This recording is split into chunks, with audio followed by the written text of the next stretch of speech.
खबर बहुत बड़ी है। डोनाल्ड ट्रंप ने ईरानी बंदरगाहों की नाकेबंदी का ऐलान कर दिया है और बात वहां नहीं रुकती।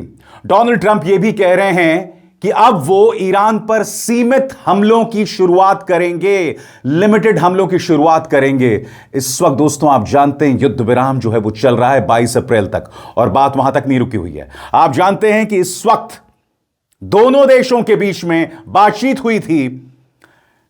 अमेरिका के उपराष्ट्रपति जेडी वांस ने यह तक कहा था कि अब हमें इंतजार है ईरान हमारी पेशकश को लेकर क्या प्रतिक्रिया देगा, मगर उससे पहले डोनाल्ड ट्रंप यह ऐलान कर देते हैं कि ईरानी बंदरगाहों की नाकेबंदी होगी। ईरान ने पलटवार किया है। ईरान ने कहा है हमारे पास वो ताकत है स्ट्रेट ऑफ हॉर्मुज में जिसका अंदाजा अमेरिका को नहीं है। जी हां, सबसे बड़ी बात, आईआरजीसी ने सख्त लफ्जों में चेतावनी दी है कि अमेरिका कोई हिमाकत ना करे, क्योंकि उसे अंदाजा नहीं है कि इस इलाके में उसे किस कदर पटखनी का ऐलान करना पड़ेगा। दोस्तों, रोज सुबह आप उठते हैं, ईश्वर से प्रार्थना करते हैं कि सब कुछ सामान्य हो, मगर हर सुबह आप उठते हैं और ट्रंप कोई ना कोई हरकत कर देते हैं। और अब जैसे कि व्हाइट हाउस ने ऐलान किया है, कोई भी शिप अब ईरान से ना जा सकेगी ना आ सकेगी। और आपको समझना पड़ेगा यह प्रहार सिर्फ ईरान पर नहीं है, जैसा कि मैं आगे जाके आपको बतलाने वाला हूं। निशाना दरअसल चाइना पर है। और क्यों, मैं आपको बताता हूं। क्योंकि चाइना अपना अधिकतर तेल ईरान से लेता है। कहने को ईरान उसके मन में है, मगर निशाना चाइना पर है। और आपको समझना पड़ेगा डोनाल्ड ट्रंप क्यों बौखलाए हुए हैं। क्योंकि इसी मंच पर मैंने आपको बताया था कि किस तरह से चाइना ईरान को एक एडवांस्ड वेपन सिस्टम दे रहा है, एक बहुत ही उन्नत हथियार प्रणाली जो इस पूरे जंग की सूरत को बदल सकती है। यानी कि अब अमेरिकी विमानों का ईरान के ऊपर से उड़ना नामुमकिन हो जाएगा, चाइना की इस हथियार प्रणाली की वजह से, इस हथियार सिस्टम की वजह से। मगर सबसे पहले जो बड़ी खबर आ रही है दोस्तों, उसकी हम चर्चा करते हैं। व्हाइट हाउस ने इस बात का ऐलान कर दिया। इसके अलावा डोनाल्ड ट्रंप ने यह भी कहा है कि अब वो इस बात पर विचार कर रहे हैं कि ईरान पर सीमित हमले की शुरुआत करें। गौर फरमाएं अल जजीरा की इस ब्रेकिंग न्यूज पर। ब्रेकिंग, डोनाल्ड ट्रंप और उनके सलाहकार इस बात पर विचार कर रहे हैं कि ईरान पर फिर से सीमित सैन्य हमले शुरू किए जाएं, साथ ही स्ट्रेट ऑफ हॉर्मुज की अमेरिकी नाकेबंदी जारी रखी जाए ताकि शांति वार्ता में जो गतिरोध है उसे तोड़ा जा सके, ऐसा वॉल स्ट्रीट जर्नल की रिपोर्ट में कहा गया है। मगर ईरानी जनता घबरा नहीं रही है दोस्तों, सरकार घबरा नहीं रही है। मैं आपको मंजर दिखाना चाहता हूं, बीती रात का मंजर, ईरान की सड़कों का मंजर। वीडियो थोड़ा लंबा है, आप देखिएगा। लोगों में जो जश्न का माहौल है, लोगों में अपने सरकार के प्रति जिस तरह से वो लोग प्रदर्शन कर रहे हैं, वो मंजर आप देखिए। क्या हो रहा है इस वक्त ईरान में, और ट्रंप इस जनता को डराना चाहते हैं। देखा जाए।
और अब मैं आपको सरल लफ्जों में बताना चाहता हूं यह पूरी खबर क्या है ट्रंप की नाकेबंदी, ईरानी बंदरगाहों की नाकेबंदी वाली खबर।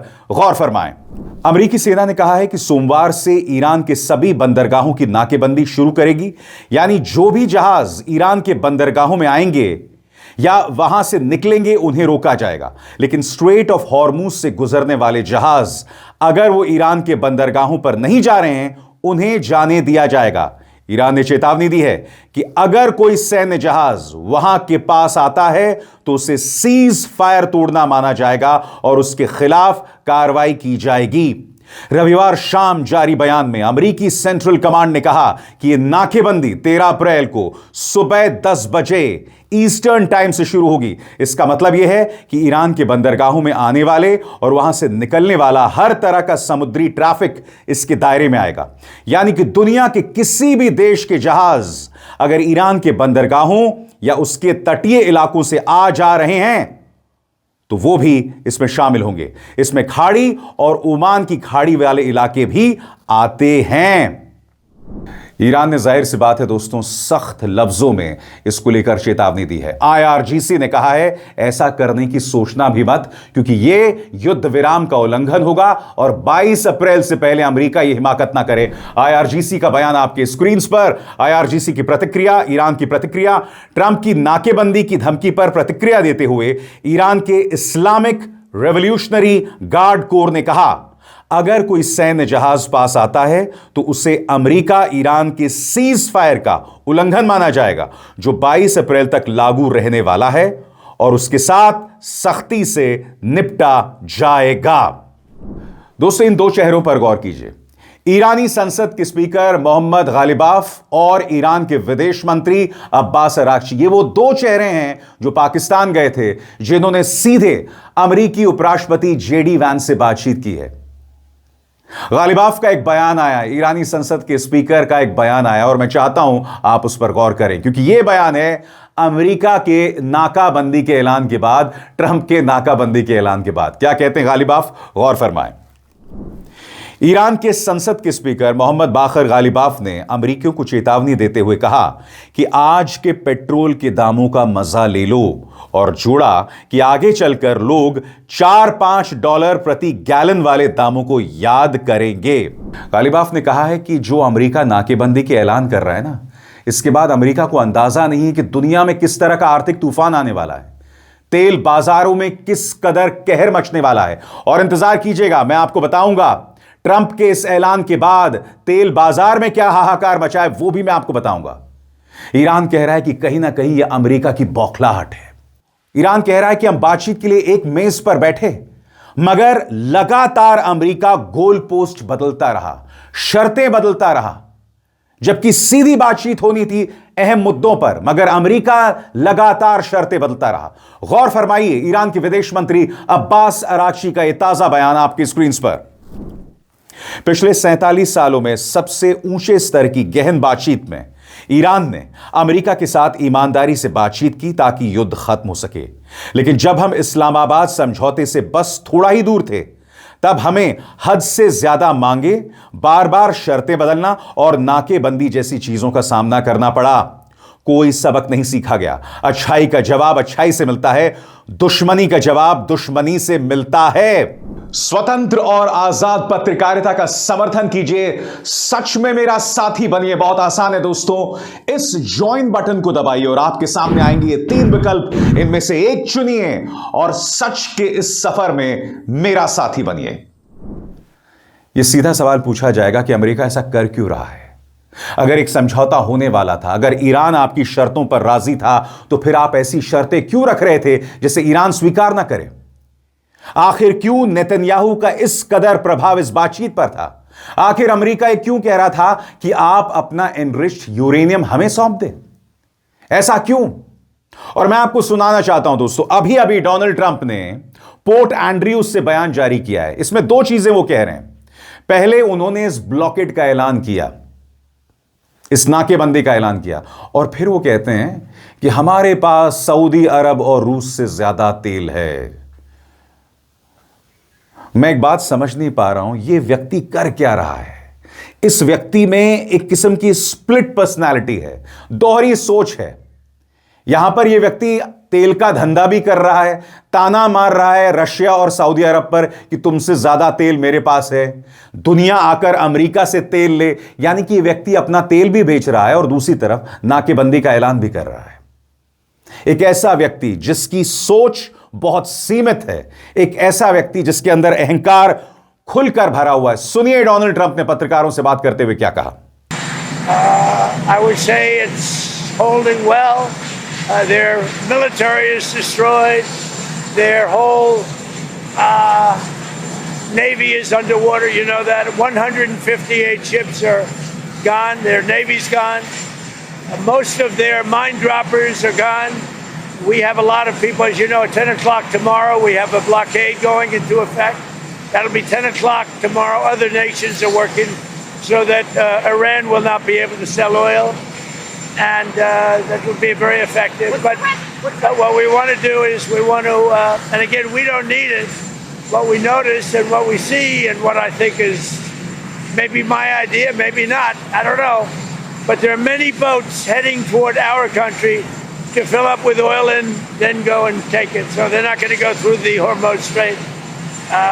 And ultimately that'll be corrected. But in the meantime, they're using us. We have more oil because of drill baby drill. We have more oil than Russia and Saudi Arabia put together.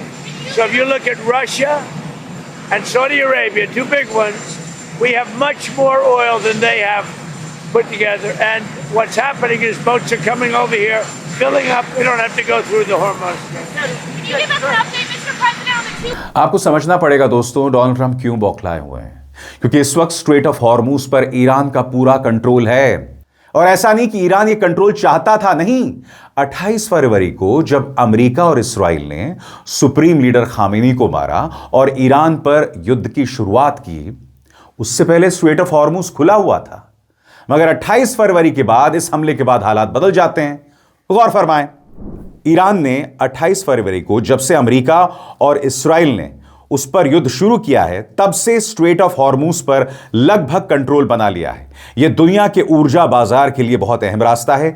इसके बाद से रास्ते से जहाजों की आवाजाही लगभग रुक सी गई, जिससे दुनिया के करीब 1/5 तेल और तरल गैस की सप्लाई पर असर पड़ा और लगभग हालात ठप जैसे हो गए। मगर जिस तरह से डोनाल्ड ट्रंप ने नाकेबंदी का ऐलान किया है और जिस तरह से अब वो दबाव बना रहे हैं तेल को लेकर, क्या अमेरिका कामयाब होगा? एक्सपर्ट्स कह रहे हैं कि ऐसा संभव नहीं है। एक्सपर्ट्स ये भी कह रहे हैं कि ईरान किसी भी कीमत पर उनके सामने नहीं झुकने वाला। गौर फरमाएं, तेहरान यूनिवर्सिटी की एसोसिएट प्रोफेसर जौहरे खरजमी ने कहा, अमेरिका इस हालात में नहीं है कि वो ईरानियों को बताए कि उन्हें कैसे व्यवहार करना चाहिए या यह तय करे कि कौन से जहाज गुजर सकते हैं। उन्होंने कहा, अगर यह नाकेबंदी इस्लामिक रिपब्लिक की मजबूती और वैश्विक बाजारों की मजबूती के बीच मुकाबला बनती है तो जल्दी ही साफ हो जाएगा कि कौन हार रहा है। उन्होंने यह भी जोड़ा कि ईरान लंबे समय तक चलने वाले युद्ध के लिए तैयार है। तकनीकी तौर पर अमेरिका हालात को कंट्रोल नहीं कर सकते। हॉलीवुड जैसी रणनीतियों से वो जंग नहीं जीत सकते। यह आखिरी पंक्ति जो है बहुत करारा प्रहार है। वो कह रहे हैं कि अमेरिकी हुक्मरानों के दिमाग में हॉलीवुड फिल्में जो है ना वो छाई हुई हैं और ट्रंप को लगता है कि हॉलीवुड अंदाज में तमाम चीजें आप करेंगे, आप जंग जीत जाएंगे। करीब 40 दिन की यह जंग चली दोस्तों, आप ईरान को नहीं झुका पाए। ईरान 2 सुपर पावर्स का मुकाबला कर रहा था, दोनों न्यूक्लियर सुपर पावर्स। बावजूद उसके वो डरा नहीं, लगातार मुकाबला करता रहा और अब भी मुकाबला कर रहा है। मगर दोस्तों, हमें इस बात पर गौर करना पड़ेगा कि डोनाल्ड ट्रंप ने जो ऐलान किया है, कहीं निशाना चाइना की तरफ तो नहीं है। मैं ऐसा क्यों कह रहा हूं? क्योंकि आप जानते हैं दोस्तों कि ईरान के बंदरगाहों से बाकायदा चीन को सामान जाता है, चीन को तेल जाता है और चीन से भी काफी सामान आता है। सबसे बड़ी बात, अब चाइना से एक एडवांस्ड वेपन सिस्टम आने वाला है, एक ऐसा एडवांस वेपन सिस्टम जिसके बाद से ईरान के ऊपर किसी भी अमेरिकी फाइटर जेट का उड़ना नामुमकिन हो जाएगा। तो बड़ा प्रश्न, ये जो नाकेबंदी का ऐलान किया गया है, क्या निशाना चाइना पर है?